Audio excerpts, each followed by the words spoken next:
جیسے کمینوں کو گلے کون لگاتا ہوں، جیسے کمینوں کو گلے کون لگاتا،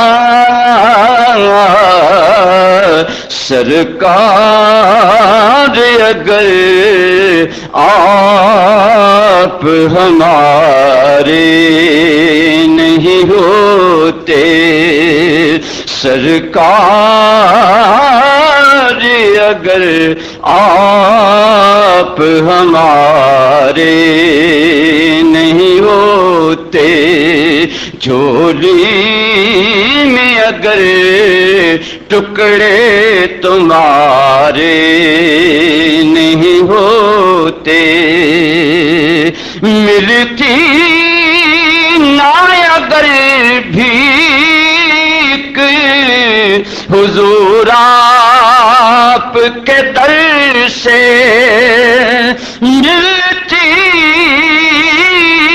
نہ اگر بھیک حضور آپ کے در سے، اس ٹھاٹھ سے منگتوں کہ گزارے نہیں ہوتے، اس ٹھاٹھ سے منگتوں کہ گزارے نہیں ہوتے، بے دام ہی بک جائے گا بازار نبی میں، بے دام ہی بک جائے گا بازار نبی میں،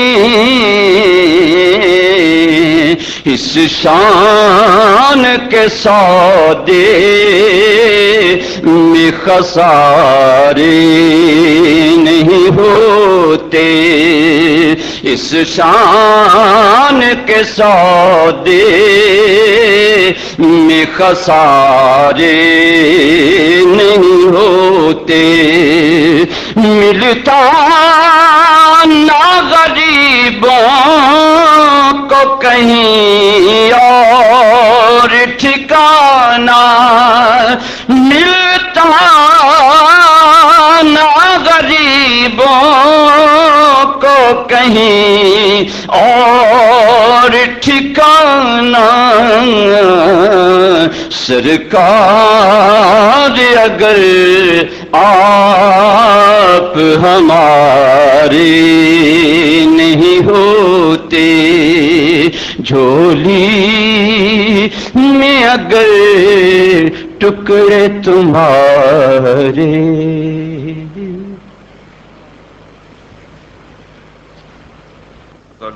ونشهد أن لا إله إلا الله وحده لا شريك له، أزلي أبدي دهري دائمومي لا أول له ولا آخر له، ونشهد أن سيدنا وسندنا ومدتنا ومعتمدنا غوثنا وغياثنا ومغيثنا وغيثنا عوننا وعياننا ومعيننا وعيننا مطلوبنا ومصحوبنا ومرغوبنا ومحبوبنا آلانا وأولانا مأوانا وملجأنا محمدا عبده ورسوله، أما بعد فبسم الله الرحمن الرحيم،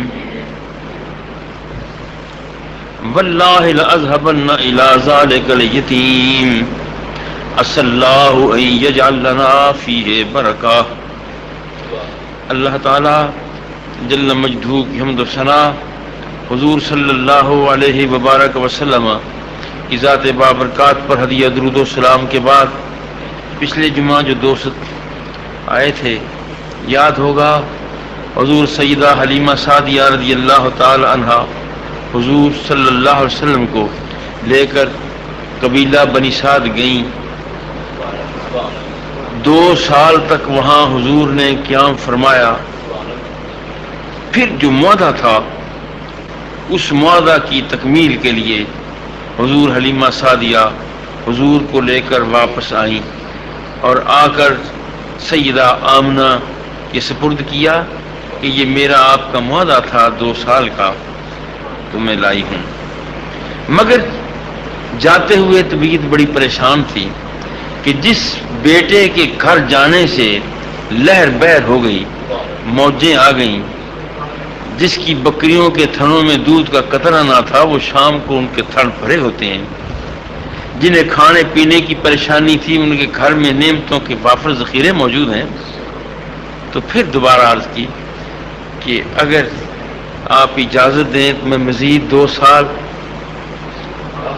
اپنے پاس رکھوں. حضور حلیمہ سعدیہ کی درخواست پر پھر اماں جی کو رحم آیا کہ ٹھیک ہے آپ لے جائیں. آپ کی بہن شیما جو رضائی بہن تھی وہ بڑی تھی، وہ خالی جھولے کو دیکھ کر پریشان تھی کہ میرا بھائی جو 2 سال رہا، جس کے رہنے سے میرے گھر کا نظام بدلا، وہ نہیں ہے.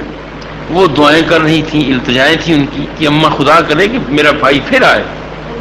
جب 2 سال کے بعد پھر اللہ کا احسان ہوا، حلیمہ سعدیہ کا پھر بخت جاگا، اللہ کی رحمت نے پھر گھر کیا، تو حلیمہ حضرت شیما بہت خوش ہوئیں کہ اللہ کا شکر ہوا کہ میرے گھر میں پھر رونق آ گئی.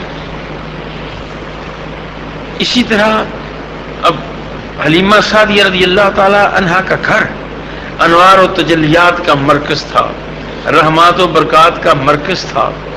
لوگ آ کر اماں جی سے، حضور سعدیہ سے اپنے سوالات کرتے، اپنی ضرورتوں کے بارے میں پوچھتے اور آپ انہیں عطا کرتی جاتی کہ سخی جو گھر آیا ہوا تھا اب کمی کاہے کی تھی. 4 سال کی عمر میں جو اہم واقعہ پیش آیا، آپ اپنے بھائیوں کے ساتھ، رضائی بھائیوں کے ساتھ بکریاں چرانے جاتے تھے. بکریوں کے ساتھ بیٹھے رہتے، یہ پھرتے، وہ بھی بہت پیار کرتے. ایک دن یہ صورت ہوئی کہ 2 شخص آئے 4 سال کی عمر میں. انہوں نے حضور صلی اللہ علیہ وسلم کو لٹایا. بھائی دور سے دیکھ رہے تھے کہ ہمارے بھائی محمد کو 2 اجنبی سے آدمی ہیں جنہوں نے زمین پر لٹا دیا ہے، اور دور سے دیکھ رہے تھے کہ انہوں نے سینہ چاک کیا ہے، اور سینہ چاک کر کے دل کو دھویا ہے، نکالا ہے، اور گوشت کا ایک لوتھڑا سا وہ باہر نکالا. یہ واقعہ 4 برس کی عمر میں بکریوں کے چرانے کے سلسلہ میں پیش آیا. اب حضور صلی اللہ علیہ وسلم سے عرض کی گئی ایک مرتبہ مدینہ میں، یا رسول اللہ آپ نے بکریاں چرائی ہیں؟ تو آپ نے فرمایا ہاں میں نے بچپن میں بھی چرائی ہیں، اس کے بعد بھی چرائی ہیں، موسیٰ علیہ السلام نے بھی چرائی ہیں، اور بھی انبیاء کا ذکر کیا. ایک تو بات بڑی واضح طور پر سمجھ آ رہی ہے کہ حضور نے اپنے اس بچپن میں، اس نوعمری میں جو سب سے پہلا اعزاز بخشا ہے کسی مشن کو، کسی منصب کو، کسی شے کو، تو وہ چرواہا ہے، وہ بکریوں کا گڈریا ہے، جسے یہ اعزاز ملا ہے کہ 4 برس کی عمر میں مصطفیٰ نے خود بکریاں چرائی ہیں. اور اس سے آگے 15-14 برس کی عمر میں جو اعزاز بخشا ہے تو وہ تجارت کو بخشا ہے کہ تجارت کی ہے. بکریوں میں آپ نے سنا بھی پڑھا بھی، اونٹوں کا ذکر نہیں، گائے ہوتی تھی اس کا ذکر نہیں، کسی اور جانور کا ذکر نہیں. غالباً اس لیے کہ بکریوں کو چرانا بڑا مشکل ہے بنسبت دوسرے جانوروں کے. یہ ادھر ادھر بھاگتی ہیں جاتی ہیں اور چرواہے کو ان کا قابو رکھنا بڑا مشکل ہوتا ہے. بکریوں کے چرانے میں حکمت یہ معلوم ہوتی ہے کہ محبوب پاک علیہ السلام کو آنے والے دور میں بکریاں چروا کر قوموں کی نگہداشت کی تربیت دی جا رہی ہے کہ محبوب آپ نے آگے جا کر قوموں کو اکٹھا کرنا ہے، ملت کو اکٹھا کرنا ہے اور پھر ان کی نگہبانی کرنی ہے. ایک وجہ یہ بھی سمجھاتی ہے کہ گڈریا بکریوں کے چرانے والا وہ بکریوں کو اکٹھا رکھنے کی کوشش کرتا ہے. اور نبی کے اوصاف میں، نبوت کے اوصاف میں ایک عظیم وصف یہ بھی ہے کہ ہمیشہ ہر نبی نے اپنی قوم کو افتراق سے بچایا، اختلاف سے بچایا اور اکٹھا رہنے کا درس دیا. تیسری بات یہ بھی سمجھاتی ہے کہ بکریوں کو چرواہا بھیڑیے سے بچاتا ہے کہ کہیں بھیڑیا کسی بکری کو شکار نہ کر لے، اسے چیر پھاڑ نہ دے. جیسے بکری کی حفاظت کرنے کے لیے اللہ تعالیٰ نے چرواہے کو یہ ہمت اور توفیق دی ہے کہ وہ اپنی بکری کو بھیڑیے سے بچائے، کہیں اس کی بکری بھیڑیے کے قابو نہ آ جائے. نبی بھی سب سے بڑا دشمن انسان کا شیطان ہے اور وہ بدترین قسم کا بھیڑیا ہے. ان الشیطان یجری مجری الدم، حضور فرماتے ہیں شیطان وہاں جاتا ہے جہاں جہاں بندے کے جسم میں خون جاتا ہے، وہاں شیطان کا تاثر ہے، اثر پیدا ہوتا ہے. تو حضور صلی اللہ علیہ وسلم کو یہ بچپن میں تربیت دی جا رہی ہے کہ قوموں کو آپ نے کس طرح شیطان سے بچانا ہے. بل کئی اور حکمتیں بھی ہوں گی اور یقیناً ہوں گی، تاہم یہ باتیں تو موٹی سامنے سمجھا رہی ہیں. جب یہ صورتحال دیکھی بھائیوں نے، ردائی بھائیوں نے کہ ہمارے بھائی کو لٹا دیا گیا ہے اور انہیں تو ذبح کیا جا رہا ہے، تو فوراً دوڑے اماں کے پاس ہے. اماں، ہمارے بھائی محمد کو اجنبی سے بندوں نے پکڑ لیا ہے اور انہوں نے لٹا دیا ہے اور سینہ چاک کیا ہے. تو اماں تو پریشان ہو گئی کہ جس محبوب کے آمد سے اماں کا بخت جاگا، بھاگ جاگا، اس بچے کے ساتھ یہ صورت. اپنے شوہر سے، حارث سے کہا کہ بیٹے محمد سے یہ واقعہ پیش آ گیا ہے تو بڑی پریشانی ہے، میں نے تو وعدہ کیا جا کر پیش کیا کروں گی، جناب عبد المطلب سے جواب کیا دوں گی، آمنہ کو جواب کیا دوں گی. دونوں میاں بیوی پریشانی کی حالت میں بھاگے اور بچوں کے ساتھ اس جگہ آئے جہاں محبوب کے ساتھ یہ واقعہ پیش آیا. تو سرکار ان کے پہنچنے سے پہلے محبوب پاک علیہ السلام اپنی اس بچیانہ عمر میں اٹھ کر مسکراتے ہوئے آ رہے تھے.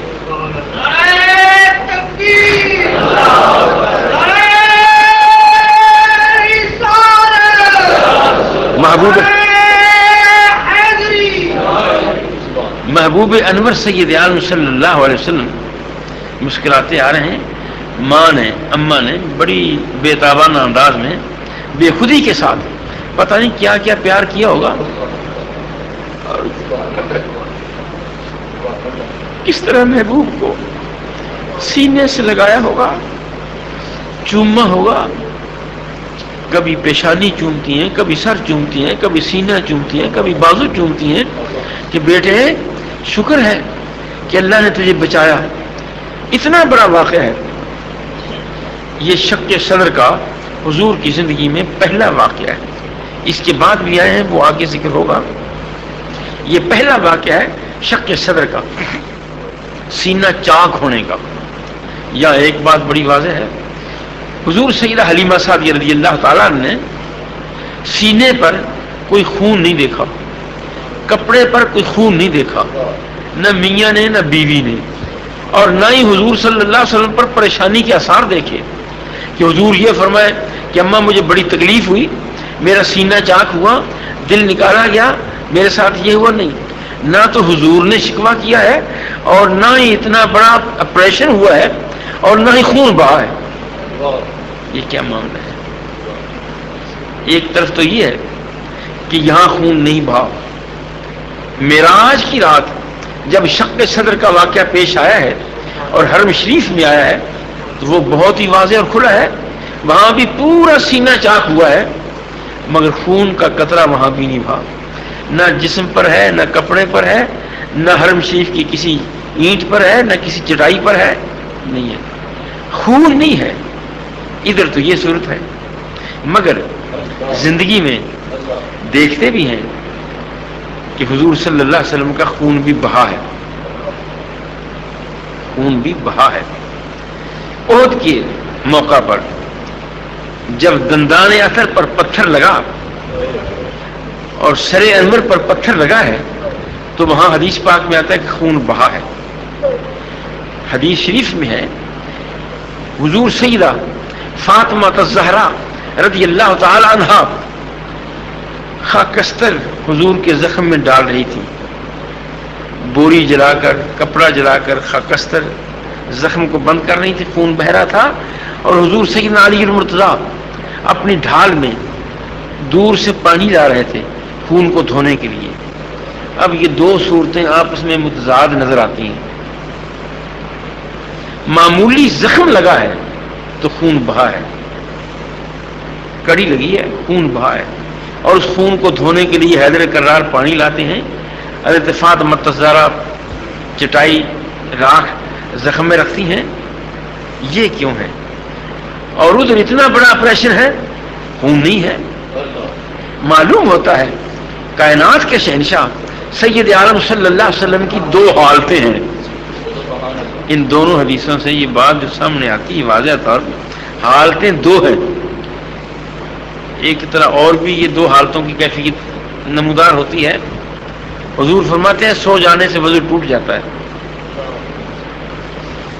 ام المومنین عائشہ صدیقہ رضی اللہ تعالیٰ عنہا یا حضرت ام سلمہ فرماتی ہیں کہ حضور کی یہ حدیث میں نے سنی کہ سو جانے سے وضو ٹوٹ جاتا ہے. محبوب سوئے ہیں میرے پاس، میرے حجرہ میں آرام کیا ہے، خراٹے کی آواز بھی سنی ہے، نیند کو میں نے محسوس کیا کہ حضور سو گئے ہیں، مگر پھر اٹھے ہیں. اٹھ کر وضو نہیں فرماتے. مشکیزے کی طرف معمول کے مطابق یہ تھا کہ جب جاگتے تھے تو مشکیزہ کی طرف جاتے، لٹکا ہوا مشکیزہ اس سے وضو فرماتے، پھر تہجد کی ادائیگی ہوتی. مگر محبوب پاک علیہ السلام نے اس دن، جس دن حضور سیدہ عائشہ صدیقہ یا ام سلمہ فرماتی ہیں کہ جاگے ہیں اور مشکیزے کی طرف نہیں گئے، اسی طرح ہی مصلی پر کھڑے ہو کر نماز شروع کر دی ہے. تو فرماتی میں حیران تھی کہ کل ہی تو ارشاد فرما رہے تھے کہ سو جانے سے وضو ٹوٹتا ہے.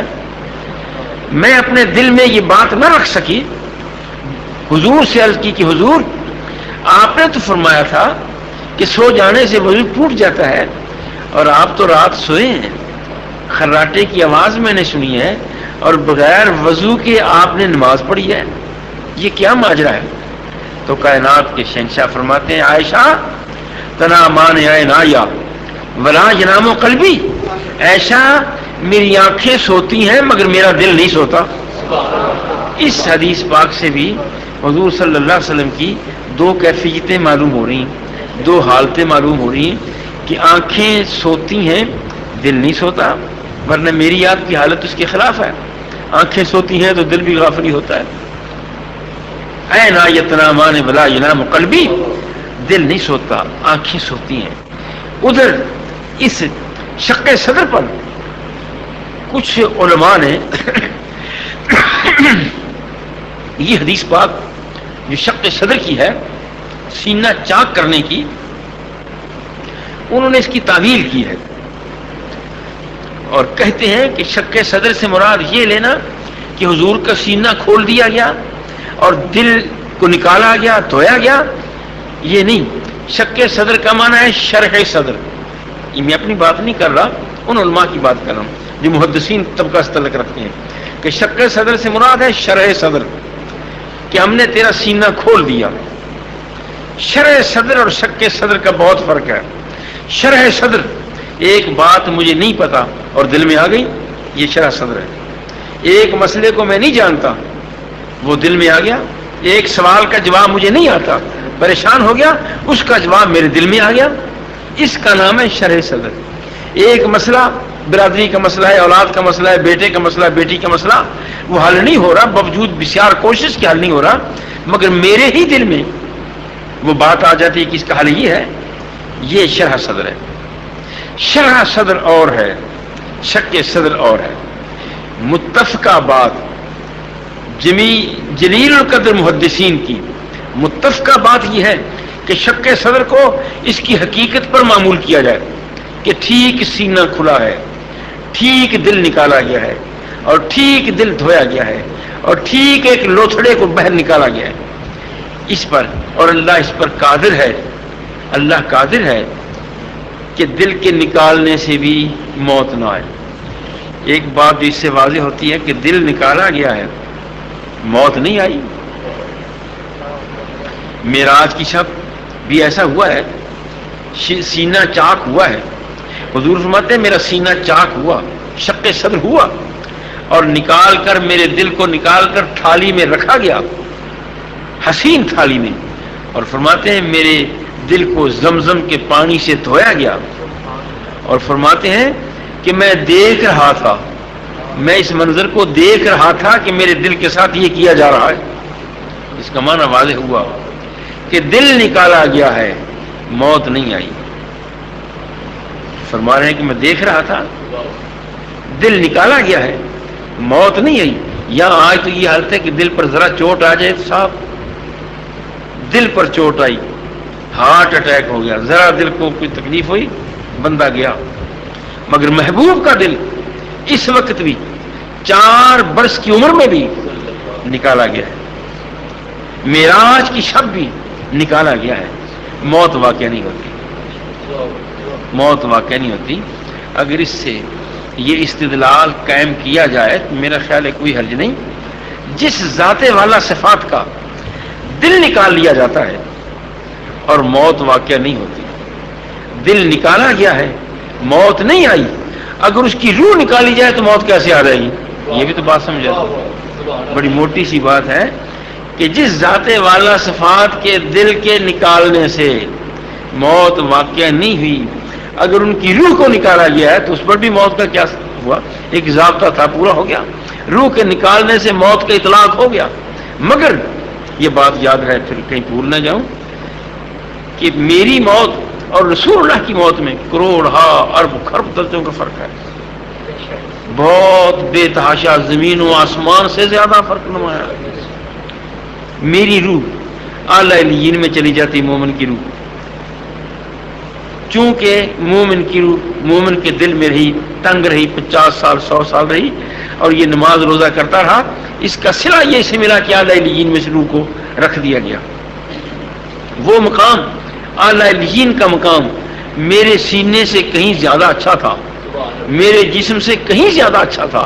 اس لیے میری اس روح کو اجر دیا جا رہا ہے کہ چونکہ تو نے تنگ کوٹڑی میں 70-80 سال گزارے، آج تجھے اعلی علیین پر جگہ دی جاتی ہے.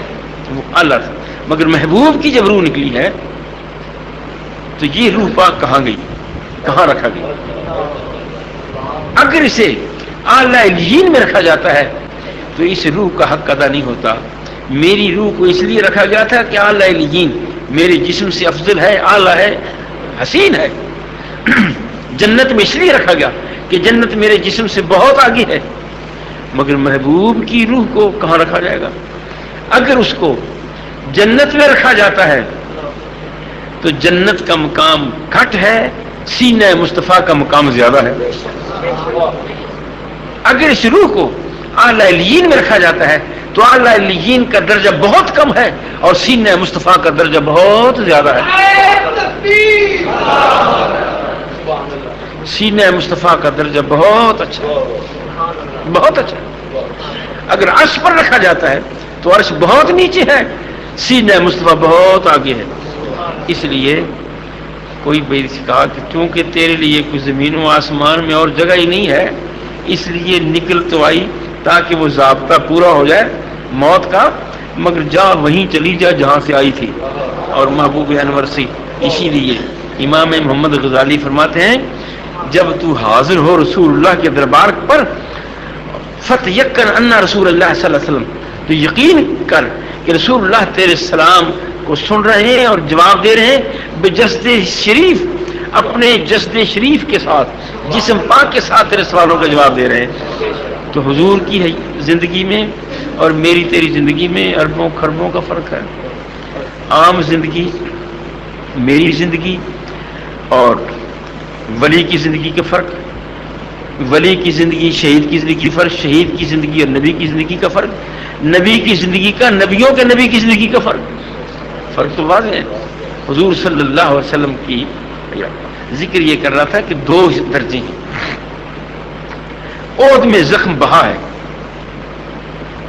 مگر معراج کی رات حرم اطہر میں زخم نہیں، خون نہیں بہا۔ یہاں 4 سال کی عمر میں خون نہیں بہا، تاکہ پتہ چل جائے کہ محبوب جامع بشریت میں آئے ہیں، لباس بشریت میں ہے، رہا جمال پہ تیرے حجاب بشریت، نہ جانا تجھ کو کسی نے بجو ستار۔ اللہ کے بغیر تیری حقیقت کو محبوب کو پہچان ہی نہیں سکا، نہ جانا تجھ کو کسی نے بجو ستار۔ اللہ تعالیٰ کو پتہ ہے تیرے حقائق کا کہ تیری حقیقت کیا ہے۔ محمد مصطفیٰ راز خدا دی گال کیا پوچھ دیں، مولانا محمد یار صاحب گڑھی شریف۔ محمد مصطفیٰ راز خدا دی گال کیا پوچھ دیں، تھیا حق نال ہک حق دی حقیقت حال کیا پوچھ دیں۔ کون جانتا ہے؟ تو 2 صورتیں، ایک محبوب کا جامع بشریت ہے، خون نکلنے سے پتہ چل گیا کہ محبوب جامع بشریت میں آئے ہیں، اور جس انداز میں آئے ہیں وہ قوانین بھی لاگو ہو جاتے ہیں، وہ قوانین بھی لاگو ہو جاتے ہیں۔ اور حقیقت محبوب کی وہ نور ہے، اور نور کا خون نہیں بہا کرتا۔